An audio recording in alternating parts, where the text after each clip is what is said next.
Ganito kabigat ang daloy ng trapiko sa Commonwealth Avenue papasok ng Elliptical Road kaninang umaga. Inabot ng siyam-siyam ang mga motorista bago nakapasok ng Elliptical Road. Dahil dito biglang nag-inspeksyon ang MMDA. Natuklasang inukupa ang ilang mga linya ng kalsada malapit sa panulukan ng North Avenue. Ayon sa MMDA, nasorpresa sila sa pagsara ng karagdagang 2 lane sa Elliptical Road para sa MRT construction. Dahil dito, naglabas ng notice of violation ng MMDA sa private contractor at pansamantalang itinatigil ang paggawa kanina. Yung 2 lane kasi na yun, sir, hindi ho dumaan sa amin for abiso. Wala man lang hong abiso. Kaya ho nagka-cause ng choke point dun sa ilang mga motorista. Ayon sa MMDA, 5 lane lang dapat ang sarado. Naiintindihan daw nila na bahagi ito ng Build program ng gobyerno.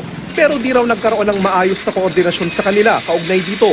Ayon naman sa EEI Corporation, formal na nilang natanggap ang notice of violation ng MMDA. Ngayong hapon nga, naibalik na nila ang 2 lane na naunang sinara at nilagyan ng steel plates.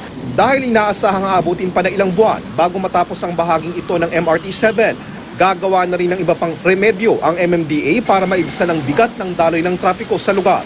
Maglalagay na ang MMDA ng solid yellow lane marking sa Elliptical Road. Doon ho sa outermost para ho masegregate yung mga papublikong sasakyan, yung mga bus, yung mga jeepneys para hindi ho sila mag-swerve. Maglalagay din ho tayo ng solid yellow lane marking naman ho sa gitna para naman ho sa mga private motorists para ho iwasan nila mag-swerve left and right. Gigibain na rin muna ng MMDA ngayong linggo ang channelized island sa Visayas Avenue sa tapat ng Elliptical Road para magkaroon ng 2 lane para sa mga motoristang kakanan sa Elliptical Road. Maglalagay din ng U-turn slot ang MMDA sa dulo ng Commonwealth, papasok ng Elliptical Road para sa mga motoristang lilipat lang sa kabilang lane ng Commonwealth para hindi na sila pumasok sa elliptical at umikot pa rito. Bubuksan lang daw nila ito mula 6 a.m. hanggang 9 a.m. Papaalalahanan din ng DOTR ang kanilang mga kontraktor na makipag-ugnayan sa MMDA para sa pagpapatupad ng kanilang traffic management plan. JP Soriano, GMA News.